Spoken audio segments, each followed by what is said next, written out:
നിർണായക പോരിൽ ഇംഗ്ലണ്ടിനോട് വീണ് ഇന്ത്യ.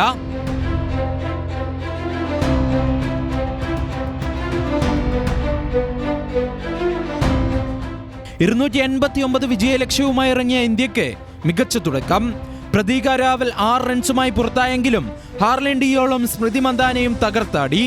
എന്നാൽ ഹാർലിനെ 24 റൺസിൽ വീഴ്ത്തി ചാർലി ഡീൻ. 3-ാം വിക്കറ്റിൽ ഒന്നിച്ച സ്മൃതിയും ക്യാപ്റ്റൻ ഹർമൻപ്രീത് കൗറും പടുത്തുയർത്തിയത് 125 റൺസിന്റെ കൂട്ടുകെട്ട്. സ്കോർ 167 നിൽക്കെ ഹർമൻപ്രീതിനെ പുറത്താക്കി ഇംഗ്ലീഷ് ക്യാപ്റ്റൻ നാറ്റ് സ്കൈവർ ബ്രാൻഡ്. അർദ്ധ സെഞ്ചുറിയുമായി തിളങ്ങിയ ഹർമൻ ലോകകപ്പിൽ 1000 റൺസ് എന്ന നാഴികക്കല്ലും പിന്നിട്ടു. പിന്നാലെ ദീപ്തി ശർമ്മയെയും കൂട്ടി മന്ദാന സ്കോർ ബോർഡ് ചലിപ്പിച്ചെങ്കിലും ഇന്ത്യയെ വിജയത്തിലേക്ക് എത്തിക്കാൻ സാധിച്ചില്ല.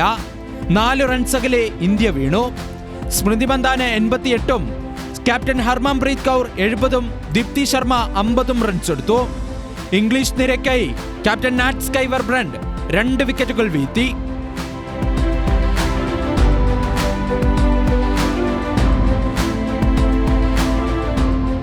ആദ്യം ബാറ്റ് ചെയ്ത ഇംഗ്ലണ്ട് ഹീത്തർ നൈറ്റിന്റെ സെഞ്ചുറി കരുത്തിലാണ് മികച്ച സ്കോർ കണ്ടെത്തിയത്.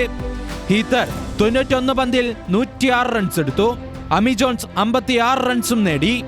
ഇന്ത്യക്കായി ദീപ്തി ശർമ്മ 4 വിക്കറ്റുകൾ വീഴ്ത്തി. സെമിയിലേക്കെത്താൻ ഇന്ത്യക്ക് ശേഷിക്കുന്ന മത്സരങ്ങളിൽ വിജയിക്കണം.